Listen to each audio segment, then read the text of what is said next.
Welcome to the Sauce and Gravy channel. This is Johnny Mac, the Gravy Guy.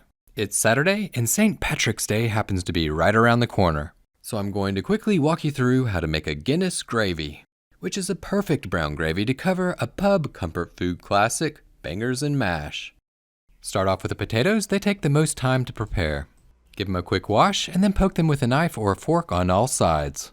They can be baked in the oven at 400 degrees Fahrenheit, 200 Celsius for 45 minutes to 1 hour. They could also be steamed in the Instant Pot for 10 minutes, or they can be peeled and boiled until tender.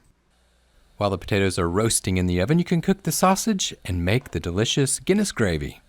The bangers, they're typically a pork dinner sausage. Being homemade, you can use any variety that you like.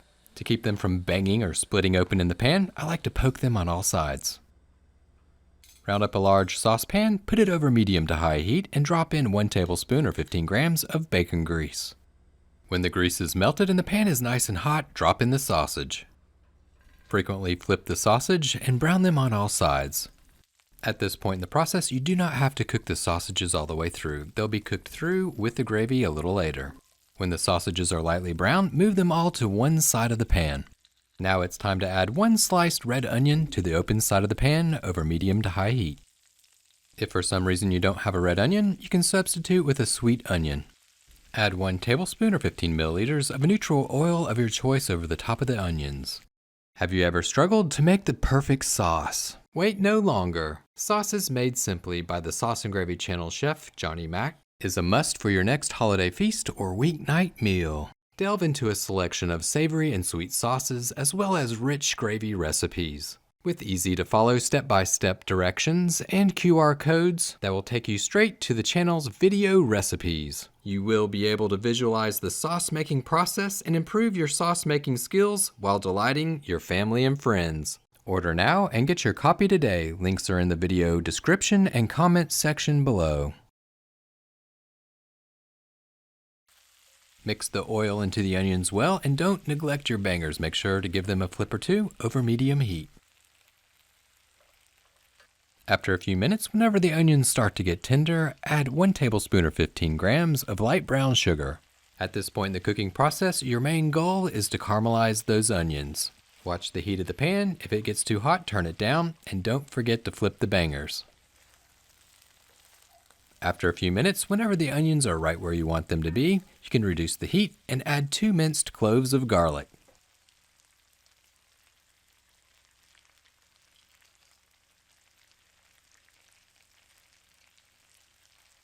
Mix the garlic into the onions and cook it for about 30 seconds.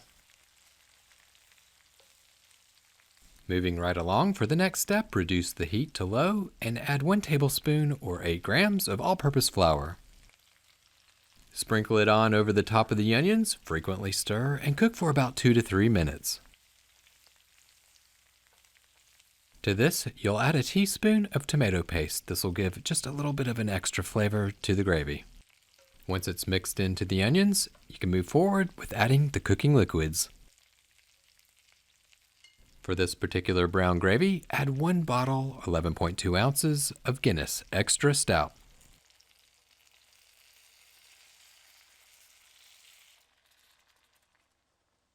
The burner, it should be over medium heat. Round up a flat bottom spatula and take the opportunity, because there's liquid in the pan, to scrape the bottom of the pan to release any bits and pieces that fond that flavor up into the cooking liquid.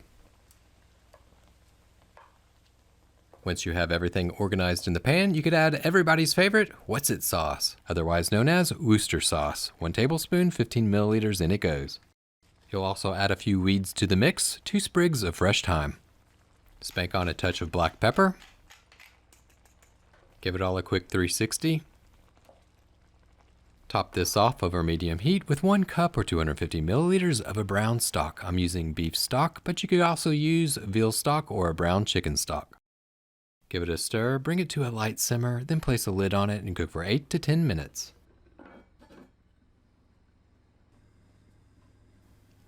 Remove the lid. Everything's been simmering away nicely. You might want to turn down the heat a touch. You just want to have a light simmer. Give it a quick stir. For the rest of the cooking process, you'll gently simmer the Guinness gravy uncovered, occasionally stirring until it is as thick as you like. While it simmers down, it's the perfect opportunity to work on the potatoes and finish the mash. First off, check the potatoes to make sure that they're cooked through. You don't want to start mashing an uncooked potato. A good way to check is to slide a paring knife in. If the knife slides in easily with no resistance, the potato is done. Safely work quickly to remove the skins of the potatoes. You want them to keep their residual heat so that they can melt the butter that you're going to throw on top of them in a second. You may want to round up a tea towel to hold the potatoes. You could also use it to rub off the skin. You could also use a spoon if you'd like. Once all of the skin is removed, you can throw the potatoes into a bowl or a sauce pot. The next step is to grab your potato masher and smash those potatoes up. When the potatoes are right where you want them to be, you can add 4 tablespoons or 56 grams of unsalted butter.